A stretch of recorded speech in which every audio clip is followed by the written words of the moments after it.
Welcome back to the Richard Syrett Show.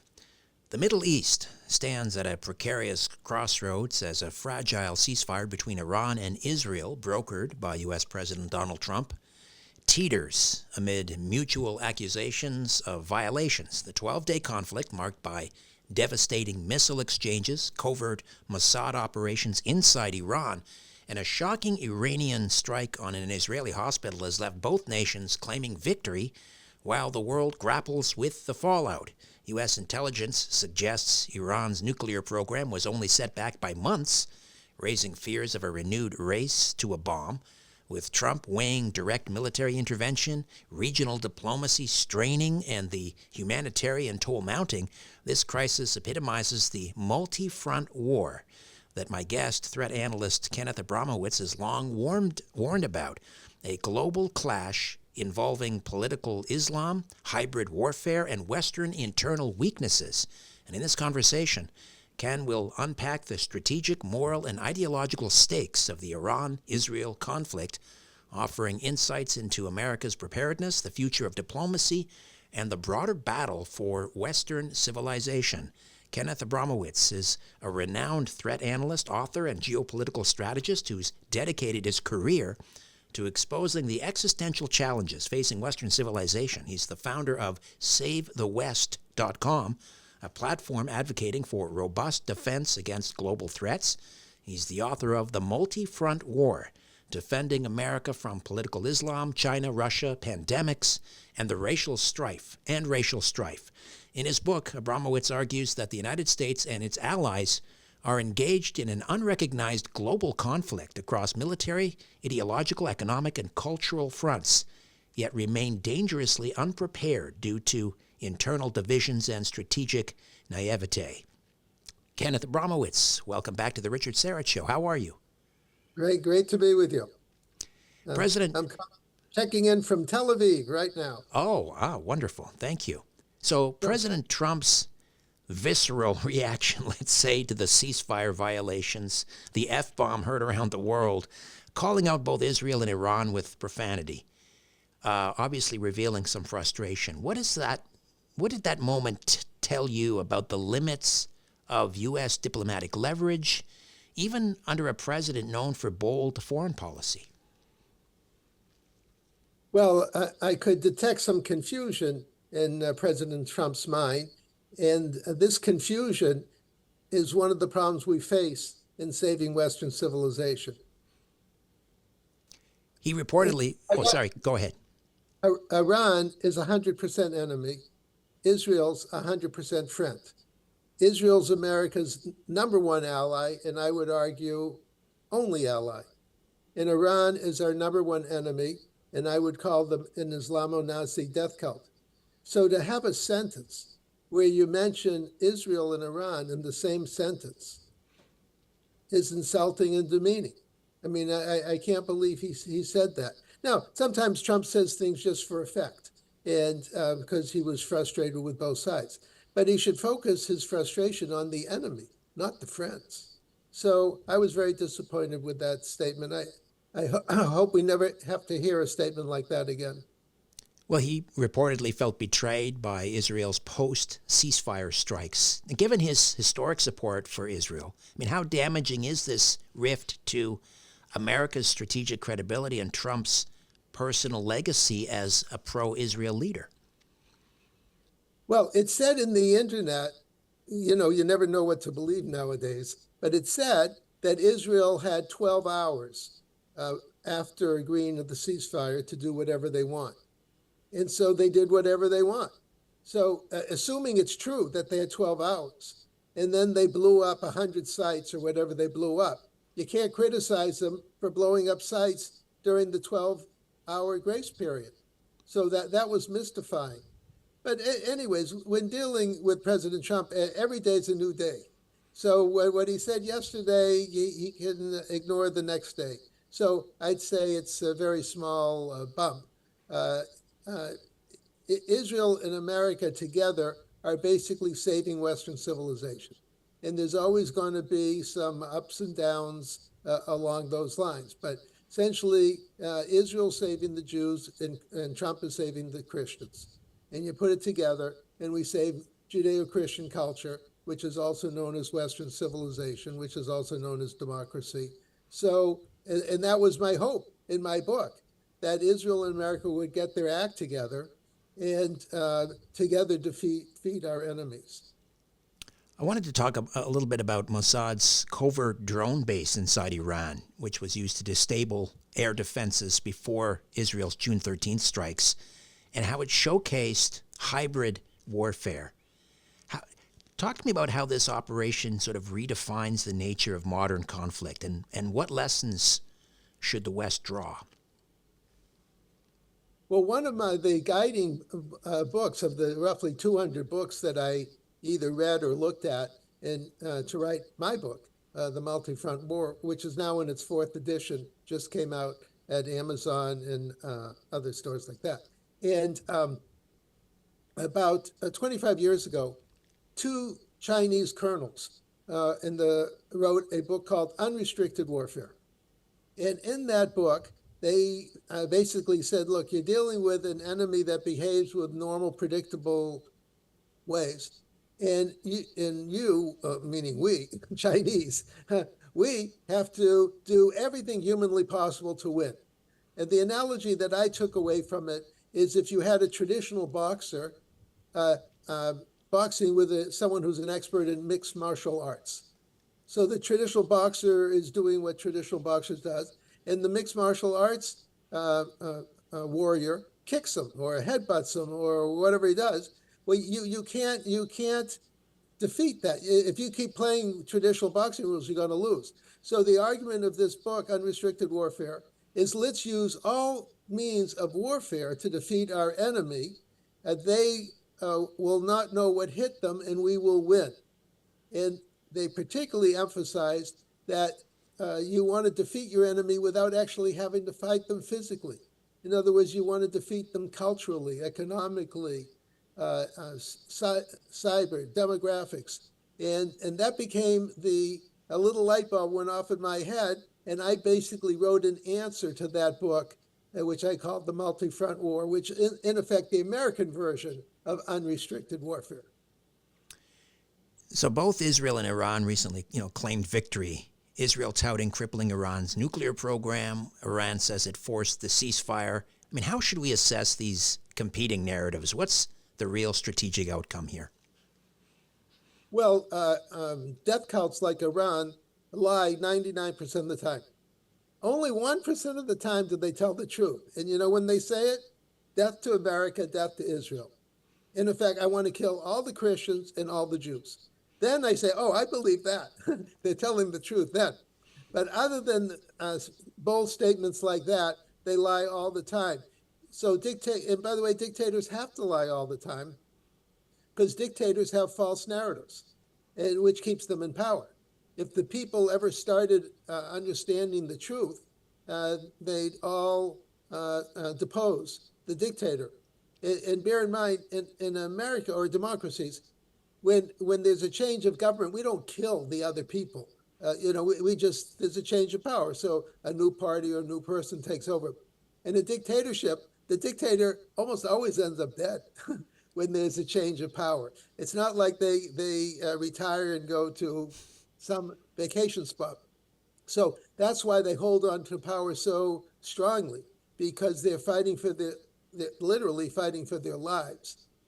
Power and lives go hand in hand in dictatorships. So that's why they have to lie 99% of the time. You've identified political Islam as a core threat. How does Iran's Islamic Revolutionary Guard Corps serve not only as a military force, but as a global exporter of revolutionary ideology? Well, first, let me separate Islam from political Islam. Islam is roughly a 50% religion and a 50% political movement. And so, and as you know, in America, we believe everybody has freedom of religion, but you don't have freedom of political movements. So Islamism is the politicization of the religion of Islam, and it's the imposition of that religion on other people. So when a country like Iran goes to Israel through Hamas and says,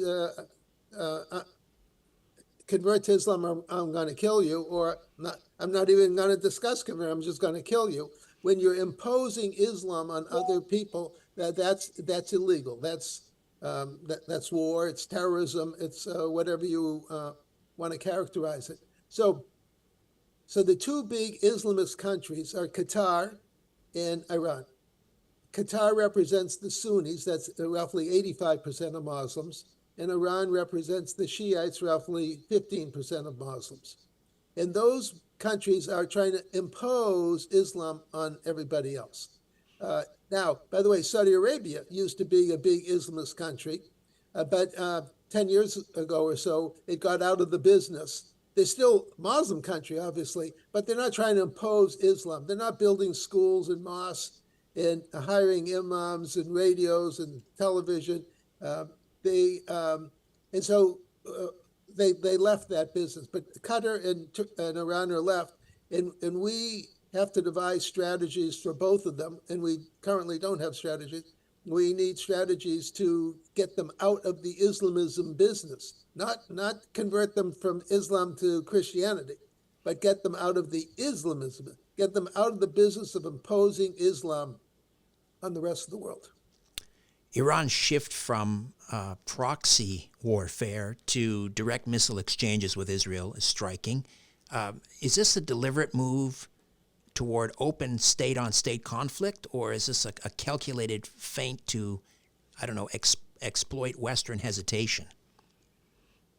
Well, as I just discussed about the Chinese, their ability to use unrestricted warfare. Well, Iran also used unrestricted warfare. So they used all forms of warfare. And on paper, we're very, very strong. By the way, I should define warfare for you and your audience. I look at 7 forms of warfare. One is kinetic. That's when things blow up. That's what everybody looks at. But the other 6 that I also focus on as part of unrestricted warfare. You can also fight with chemical and biological agents. For example, COVID was a biological attack by China against America, killed 1 million people. Chemicals, fentanyl from China killed 1 million people. The Chinese Communist Party has killed 2 million Americans with chemical biological warfare. We don't even discuss it or think about it. We should, but we don't. Number 3, you can fight cultural warfare. That's what you are, or I am, and your audiences. We're all cultural warriors. We don't shoot anybody. We don't have uniforms. We fight with our voice, with our brain, with our thoughts. On number 4, you can fight with dollars, economics, boycotts. Number 5, you can fight with lawyers, also known as lawfare. Number 6, you can fight with demographics. For example, our open border was demographic warfare by our federal government against the American people, an impeachable offense, by the way. And number 7 is cyber. So the point I'm getting to is China and Iran, all the bad guys use all forms of warfare. So my book basically said, well, look, if the bad guys are using all forms of warfare, why don't we use all forms of warfare? Not chemical and biological, I didn't suggest that, but the 6 forms of warfare. And so Iran was a master at that. They only made one mistake, which is, by the way, typical of evil countries and evil leadership, is they don't know when to stop. In other words, they're so evil that they're on a roll, so to speak. They rob this bank, they rob that bank, they pull off this adventure and they get away with it, and they start thinking they're invincible and everyone's afraid of them. Well, Israel called their bluff, and then America called their bluff, and we found out that behind the bluff was, like the Wizard of Oz, was a wizard behind a curtain. So Israel, as a result of October 7th genocide, sponsored and organized by Iran through Hamas in Gaza, Israel was so angry, like Pearl Harbor, we were so angry, or 9/11. And so Israel decimated Hamas, 40,000 terrorists, death cult terrorists in Gaza, and then went after 75,000 death cult members in Hezbollah in Lebanon, and then went after another 75,000 death cult members in Yemen, and then went after maybe 50,000 bad guys in Syria, and intimidated 100,000 Shiite militia bad guys in Iraq, and basically destroyed Iran's circle of resistance around Israel, and then went right for Iran itself and decimated the country in 12 days. I wish they had another week or two to keep doing it. So this is a battle of historical, even biblical proportions, and this will go down as the most successful counterattack after Israel was sleeping for 50 years. By the way, we were sleeping before Pearl Harbor. We were sleeping before 9/11. So it's common for democracies to sleep, so to speak. And then Israel was awoken on October 7th and pulled off the coup of the century after having been embarrassed so much on October 7th. By the way, just as we did in World War II, we were embarrassed in Pearl Harbor. 4 years later, unconditional surrender for Germany, unconditional surrender for Japan. Unfortunately, 60 million dead people later, but we did it. This is a repeat of that. Do you see Washington, or let's say the Trump administration, finally awakening to the multi-front war, or is it still reacting piecemeal?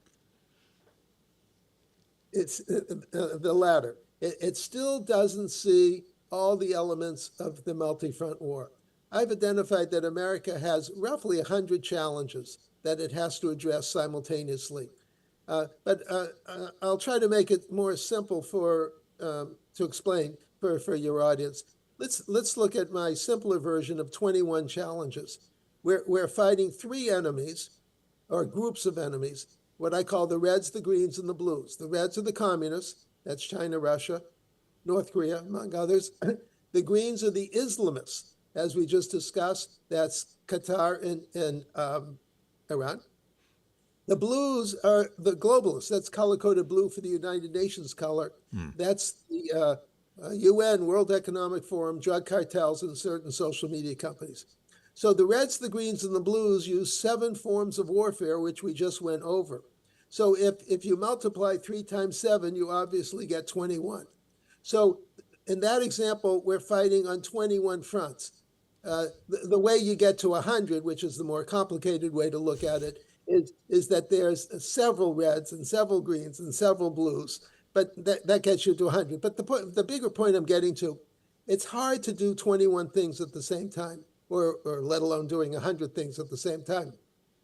So our democracies, by the way, all democracies are not capable of doing 21 things at the same time. And by the way, corporations are.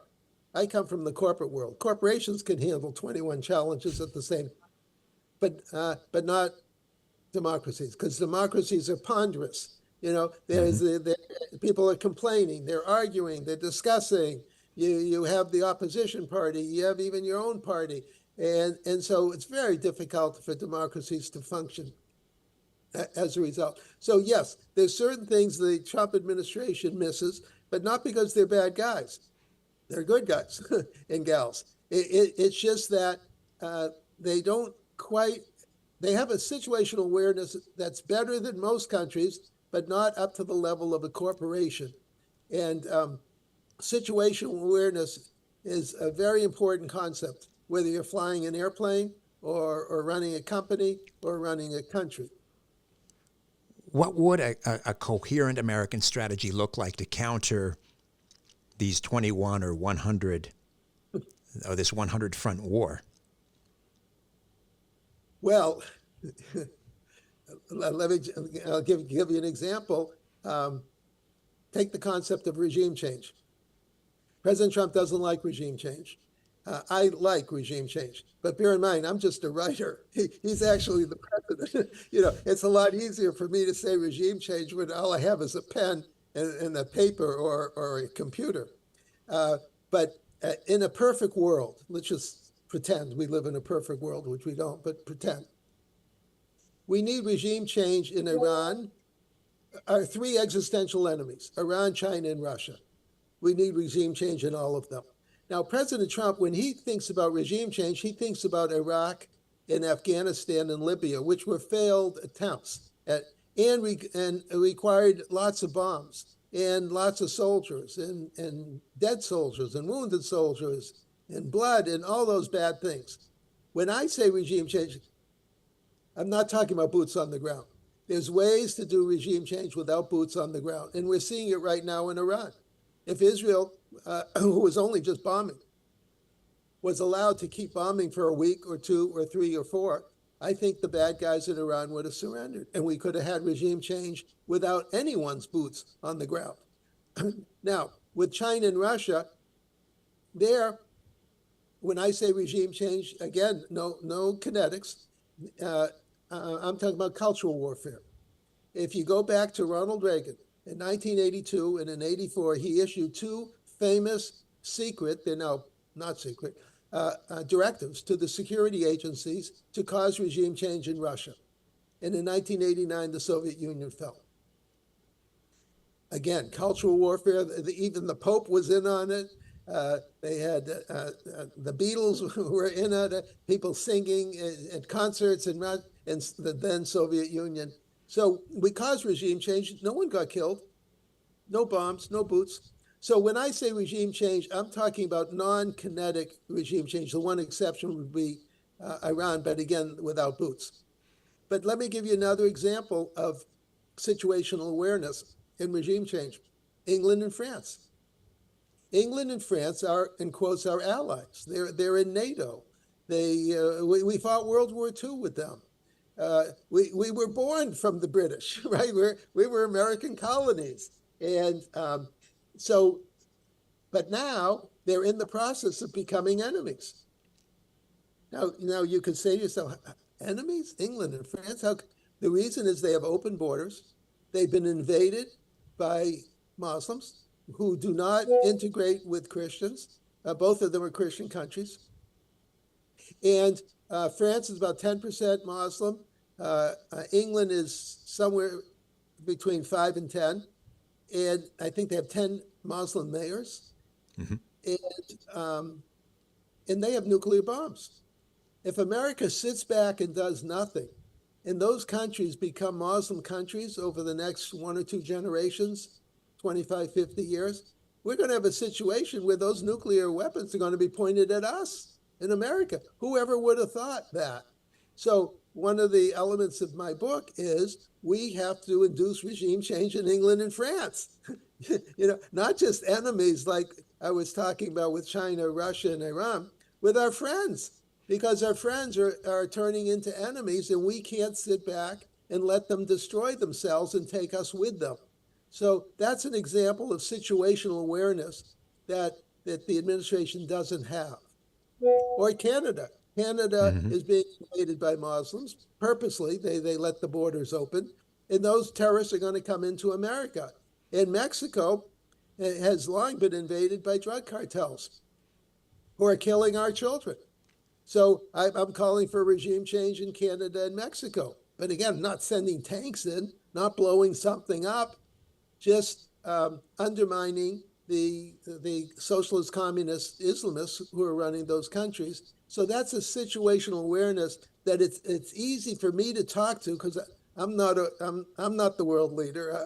I'm not the president, but you can see how a president would be very leery about causing regime change in, I just named almost 10 countries. Oh, and I didn't even add in the UN. The UN has become a criminal organization. The General Secretary General is basically provides material support for terrorists. He should be fired and arrested. Well, can you imagine if I were the president and I stood up and say, ladies and gentlemen, fellows Americans, I want regime change in China, Russia, Iran, and plus our allies, England and France and Canada and Mexico, and in international bodies like the United Nations. You could see that if you think there's chaos in the world now, just think what would happen if the president actually said all those things at the same time. Well, going back to Canada, because I'm perched up here in Canada, I too would like to see regime change. We've had 10 years, 10 lost years of liberal, a liberal regime who just, a day ago we had Prime Minister Mark Carney in Brussels basically cozying up to the European Union, trying to form this new defense and security pact. We just had a recent election. We could have had a regime change. Unfortunately, I mean, I am a great admirer and fan of President Trump, but I know this is kind of off the subject, but your thoughts on his statements, attitude, Donald Trump's that is, during our election, kind of taunting and trolling a little bit, talking about Canada becoming a 51st state, and some conservatives like myself see that he kind of handed the election to Mark Carney on a silver platter. Well, here's another example of situational awareness. You have to say the right thing at the right time, not the right thing at the wrong time. Mm-hmm. So even though Americans think that Canada should be the 51st state, you do not discuss an issue that's so politically charged a month before a major election. So again, this is, I'm disappointed in President Trump's staff. Okay, look, a president has to handle 478 issues. I can't be an expert in 478 issues. No one can be, okay? Staff member should have said, Mr. President, quiet. They're having an election there in a month. The last thing you want to do is bring up this issue that could cause people to rally around the flag, so to speak, and elect the wrong person. He would have understood that instantly, but my guess is no one said it to him. Bear in mind, President Trump is larger than life, and it's not so easy to go to Mr. Big, Mr. Big. Mm-hmm. It's Mr. Big. Oh, you don't understand that, I'm an expert in this or that, whatever it is. You don't understand. You shouldn't say this or you should say that, and he says, excuse me, who are you? Mm-hmm. I'm the president, not the president. How can you talk to me that way? So what happens, and I'm sure it happens with all presidents, it's just Trump's a little bigger president than most. And that is that when you antagonize Mr. Big, you can, and you spent 59 years ascending the ladder of power and influence, you can have the ladder pulled out from under you. So I think also what happens, again, to all leaders, is they don't get the advice that they need oftentimes because people are afraid of jeopardizing their own job by saying something that Mr. Big might not appreciate. Getting back to Iran. So U.S. intelligence estimates Iran's nuclear program was set back only months, not years. So how close was Iran to a nuclear weapon? What would a nuclear-armed Iran mean for global deterrence? Okay, well, by the way, I have no secret agents working for me. I have the internet. I have the same open source information that we all have. So just reading what I read is that the leaders of Iran gave the orders to the nuclear scientists to, now that you've been working on the pieces of and pretend there's 10 pieces. I'm sure there's more, but pretend. Okay, now put all the pieces together and hurry up and give me a deliverable nuclear warhead on a long-range ballistic missile, which takes anywhere between 6 and 12 and 18 months, they say in the internet. So I think that they were a bunch of months away, but he gave the order to put it all together. And that was sort of like the code word from Israel, blow these guys up, okay? Bear in mind, you can't be late at a time like this. You can't play too cutesy, as we say in America, and then say, okay, next month we're going to blow them up. And then this month they announce, okay, we did it. We have 5 nuclear bombs on rockets. They're pointing at Israel and Europe and in time, Canada and America. And you say, oh, gee, we just missed it by a month. Sorry, next time. We'll do it next time. No, there's no next time. Okay. So you're dealing with a professional death cult, and someone had to stop them, and they were stopped, and they had to be stopped. So both Israel and America figured it out. I'm disappointed in everybody else. Where were the Europeans? Iran would have killed everybody in Europe. Couldn't they protect themselves? Now, Canada, I know, is far away from Iran, so a Canadian could say, well, what's this have to do with me? But Iran had satellites. That satellite program wasn't for satellites. That was for long-range ballistic missiles that could have reached Canada in time. So all the Western world should have been cheering on and encouraging and contributing and financing and doing whatever they could to blow up Iran's nuclear sites. But in the end, Israel did it. And you know why little Israel, with 10 million people, 8 million Jews did it? It's because Judaism is the mother of Western civilization. It's the mother of Christianity. It's the mother of the rule of law, mother of the Bible, the Ten Commandments. And everybody else is an aunt and uncle and a niece and a nephew. And as you know in life, mothers, or mama bears, as they say in the animal kingdom, mama bears get ferocious when their babies are jeopardized. Not the papa bears. The papa bears are out, dancing and prancing or hunting or whatever they're doing.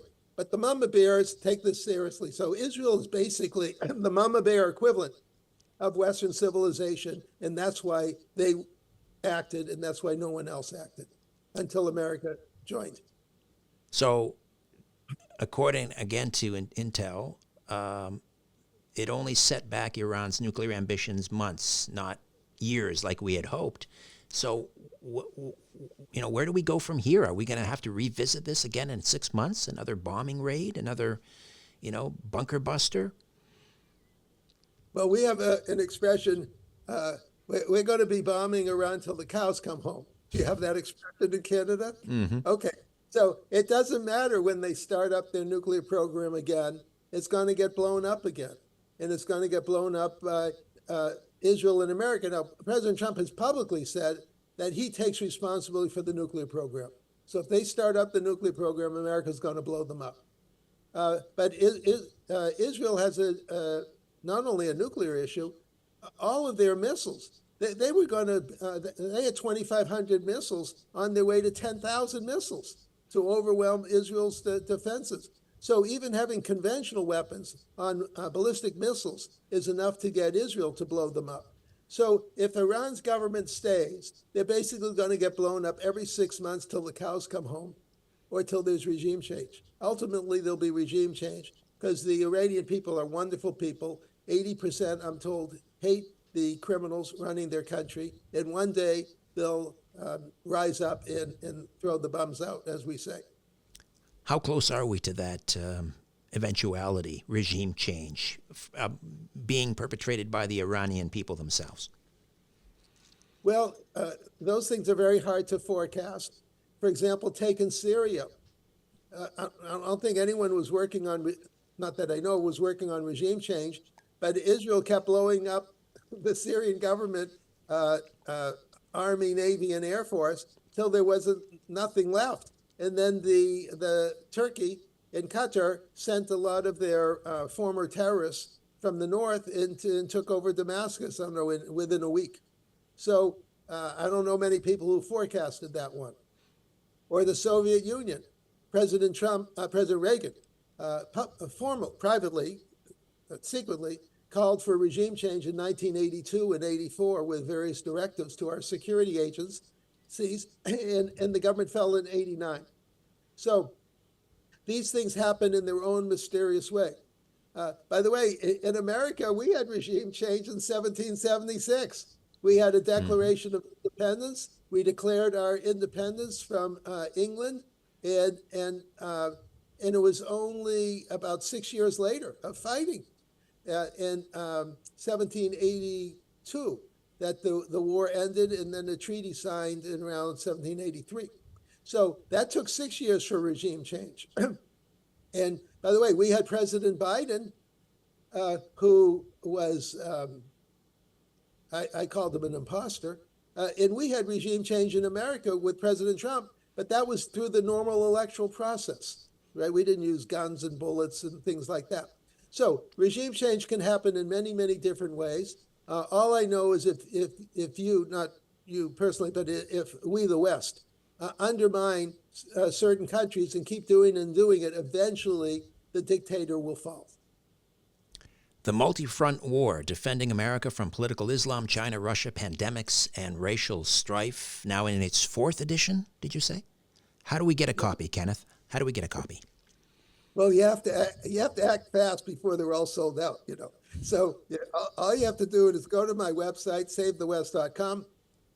There's a pop-up menu, sign up. You'll get my complimentary article every 2 weeks. But on the website, there's a link into Amazon.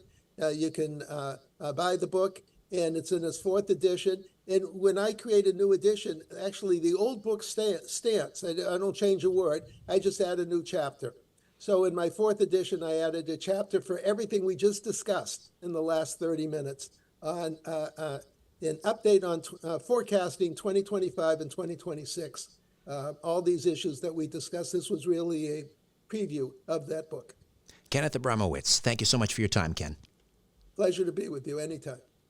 Hey, this is Richard Serrett. Welcome to my YouTube channel. Don't forget to like and subscribe.